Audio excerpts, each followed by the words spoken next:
లేదని కేంద్ర ప్రభుత్వ రంగ సంస్థ అయిన క్యాగ్ కాంప్ట్రోలర్ ఆడిటర్ జనరల్ తప్పు పట్టిన తర్వాత కూడా చంద్రశేఖరరావు గారు దీన్ని ఎందుకు తెలంగాణ ప్రజల నెత్తి మీద రుద్దిండో తెలంగాణ ప్రజలకు చెప్పవలసిన బాధ్యత ఈ రాష్ట్ర ముఖ్యమంత్రిగా నా మీద ఉన్నది అధ్యక్ష. ఈ IL&FS కంపెనీ గురించి కొంచెం చర్చించుకోవాలంటే కొంచెం వెనక్కి వెళ్ళాలి అధ్యక్ష. 2011కి వెళ్ళాలి మనం. 2011లో సత్యం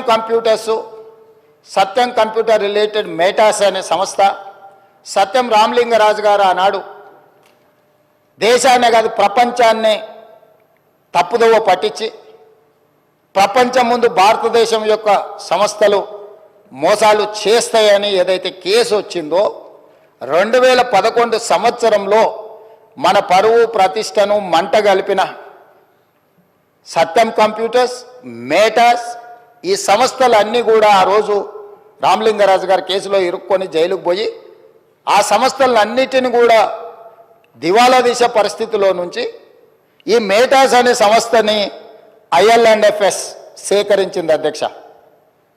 సత్యం రామలింగరాజుకు సంబంధించిన సంస్థల్ని IL&FS అనే సంస్థ 2011 సంవత్సరంలో క్రిమినల్ కేసెస్లో ఇరుక్కొని అందులో ఉన్న సంస్థల్ని IL&FS సంస్థ సేకరించింది.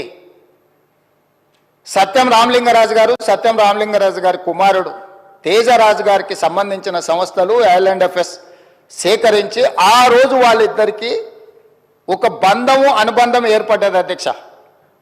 ఆ అనుబంధంతో కొనసాగింపులో భాగంగా 2018 సంవత్సరంలో IL&FS సంస్థ గాదే శ్రీధర్ రాజుకు సంబంధించిన ఇంకొక సంస్థ వీళ్ళందరూ జాయింట్ వెంచర్ కింద తెలంగాణ రాష్ట్రం ఇద్దామనుకున్న ధరణి పోర్టల్ టెండర్లో భాగస్వామ్యం తీసుకున్నారు అధ్యక్ష.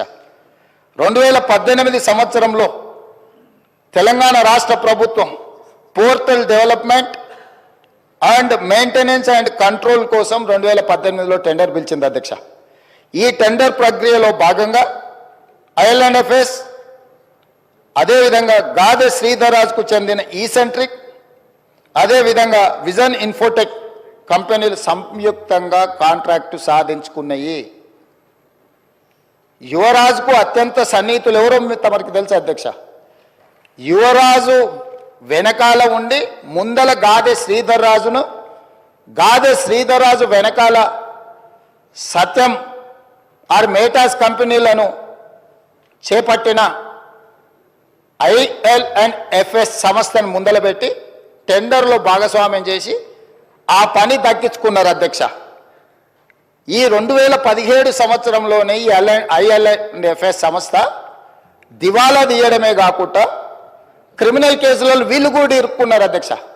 2011లో సత్యం కంప్యూటర్స్ కానీ మేటా సంస్థలు కానీ క్రిమినల్ కేసులలో ఇరుక్కొని జైలుకు పోయిన తర్వాత ఆ సంస్థల్ని సేకరించిన IL&FS కూడా 2017లో ఇదే రకమైన కుంభకోణాలలో ఇరుక్కొని ఆ కంపెనీకి సంబంధించిన MD రమేష్ బావా ఆయన జైలుకు పోయిండు, హరిశంకరన్ వైస్ చైర్మన్ ఈయన జైలుకు పోయిండు, రవి పార్థసారథి మాజీ చైర్మన్ ఆయన జైలుకు పోయిండు, రామ్చంద్ కరుణాకర్ అనే డైరెక్టర్ వీళ్ళందరూ కూడా వేలాది కోట్ల రూపాయల కుంభకోణాలకు పాల్పడి ఆ కుంభకోణాలు అన్నీ కూడా దొరికిపోయి వీళ్ళందరూ జైలుకు పోయినారు అధ్యక్ష. ఇది ఎప్పుడు 2017 సంవత్సరానికే జరిగిపోయింది అధ్యక్ష. ఎప్పుడు కూడా రాష్ట్ర ప్రభుత్వాలు కేంద్ర ప్రభుత్వాలు ఏదైనా ఒక సంస్థ క్రిమినల్ నేరాలలో పాల్గొని ఆర్థిక నేరాలలో పాల్గొని జైలు శిక్షలో లేకపోతే ఆ సంస్థల మీద ఆరోపణలు ఉన్నప్పుడు ఆ సంస్థలను టెండర్లలో పాల్గొనకుండా నిషేధించే విధానము మన రాష్ట్రంలో మన దేశంలో కొనసాగుతుంది. అయినా తెలంగాణ రాష్ట్ర ప్రభుత్వం చంద్రశేఖరరావు గారి ప్రభుత్వము ఈ IL&FSను లేకపోతే ఈసెంట్రిక్ లేదా విజన్ ఇన్ఫోటెక్ ఏదైతే జాయింట్ వెంచర్తో టెండర్ వేసిందో వీళ్ళని నిషేధించలేదు అధ్యక్ష.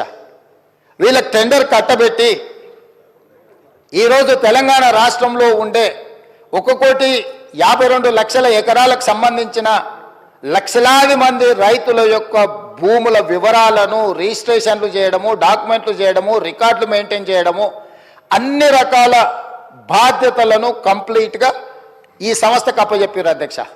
ఇక్కడ నుంచే ఇక స్టోరీ మొదలైంది అధ్యక్ష. అసలైన స్టోరీ ఇక్కడ ఉన్నది.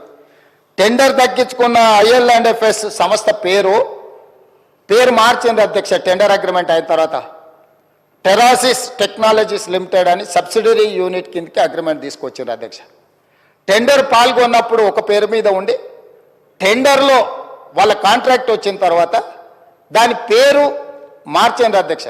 ఒకవేళ పేరు మార్చిన మనుషులకు కూడా చట్టంలో ప్రొవిజన్ ఉంది అధ్యక్ష, పేర్లు మార్చుకోవడానికి. ఒకవేళ మన పేరు నచ్చకపోతే కూడా ఒక గెజెట్ నోటిఫికేషన్ నుంచి ఒక విధానంలో ఉంది. కంపెనీస్ యాక్ట్లో కూడా ఒకవేళ సేమ్ కంపెనీ ఒకవేళ పేరు మార్చుకున్నా తప్పలేదు అధ్యక్ష, పేరు మార్చుకోవచ్చు. ఇక్కడ పేరు మార్చుకున్నది అధ్యక్ష. పేరు మార్చుకున్నాకనే తతంగం మొదలైంది అధ్యక్ష. ఈ టెరాసిస్ టెక్నాలజీస్ లిమిటెడ్ అనే IL&FS సబ్సిడరీ యూనిట్ పేరు మారిన తర్వాత ఇందులోకి ఫాల్కన్ SG అనే ఒక ఫిలిపిన్ కంపెనీ దీంట్లో 52% ఒకసారి 28/10/2021 99% ఇందులో షేర్స్ మొత్తం ఈ కంపెనీ కొనేసింది అధ్యక్ష. ఫాల్కన్ SG అనే ఫిలిపిన్ కంపెనీ. ఈ కంపెనీ కొన్న తర్వాత ఇది ఇక్కడ ఆగింది అధ్యక్ష, ఆగలే. ఈ ఫాల్కన్ SG కంపెనీ నుంచి ఫాల్కన్ ఇన్వెస్ట్మెంట్స్ అనే కంపెనీ సింగపూర్ కంపెనీ ఇందులోకి వచ్చింది అధ్యక్ష. ఈ కంపెనీ అంటే ఏదైతే ఫాల్కన్ SG పేరు మీద 99% ఉందో ఆ 99% షేర్ని ఫాల్కన్ ఇన్వెస్ట్మెంట్ అనే సింగపూర్ కంపెనీ దీంట్లోకి వచ్చింది అధ్యక్ష. 1% మిగిలిపోయింది కదా అధ్యక్ష. ఆ 1% గాదే శ్రీధర్ రాజు ఎవరైతే ఉన్నారో ఆ 1% అతను కొన్నాడు అధ్యక్ష. 1% ఈ కంపెనీలో షేర్ కొన్న గాదే శ్రీధర్ రాజు ఈ కంపెనీకి CEOగా మారిండు అధ్యక్ష. అంటే యువరాజు గారి మిత్రులు ఏ రకంగా ఇందులోకి తెర వెనుక నుంచి లోపలికొచ్చి దీన్ని మొత్తం తమ చేతిలోకి ఏ రకంగా తీసుకున్నారో గాదే శ్రీధర్ రాజు గారిని ఈ ఫాల్కన్ ఇన్వెస్ట్మెంట్ ఈ కంపెనీకి ఓనర్ను అంటే CEO చేసేసి వ్యవహారం మొత్తం గాదే శ్రీధర్ రాజు చేతికి అప్పచెప్పారు అధ్యక్ష. ఇది ఇక్కడ కూడా ఆగిందా అంటే లేదు అధ్యక్ష. ఫాల్కన్ ఇన్వెస్ట్మెంట్స్ మళ్ళీ వాళ్ళ దగ్గర ఉన్న 99% షేర్లని 100% కింద మొత్తం అంటే మొత్తం వాళ్ళకు ఉన్న మొత్తాన్ని మళ్ళీ అమ్మినారు అధ్యక్ష. దాంట్లోకి ఎవరు వచ్చారు అధ్యక్ష? Sparrow Investments, GW Sky Private Limited, Hillbrook Investments వీళ్ళు ఒకవైపు వచ్చింది అధ్యక్ష. అది వీ యజమానులు ఎవరయ్యా అంటే రాహుల్ గోస్వామి, ఆనంద్ కుమార్ వీళ్ళందరు ఓనర్లు అధ్యక్ష. ఈ 3 కంపెనీల నుంచి మళ్ళీ హిల్బ్రూక్ ఇన్వెస్ట్మెంట్స్ నుంచి కొనుక్కున్న company gateway fund to LP అనే ఇంకొక సంస్థ వచ్చింది అధ్యక్ష. దాంట్లో నుంచి మళ్ళీ స్పారో ఇన్వెస్ట్మెంట్స్ నుంచి కొనుక్కున్న దాంట్లో గేట్వే ఫండ్ టు LLP ఇందులోకి వచ్చారు అధ్యక్ష. అంటే అల్లిబిల్లి కంపెనీలు అన్నిటిని పెట్టుకుంటూ ఈ కంపెనీలన్నిటి ద్వారా చివరికి వాళ్ళు ఎక్కడికి చేరింది అధ్యక్ష? ఈ గేట్వే ఫండ్ టు LLP కానీ LP కానీ గేట్వే ఈ లొకేషన్స్ ఇవన్నీ ఒక కంపెనీ రాహుల్ గోస్వామి అండ్ ఆనంద్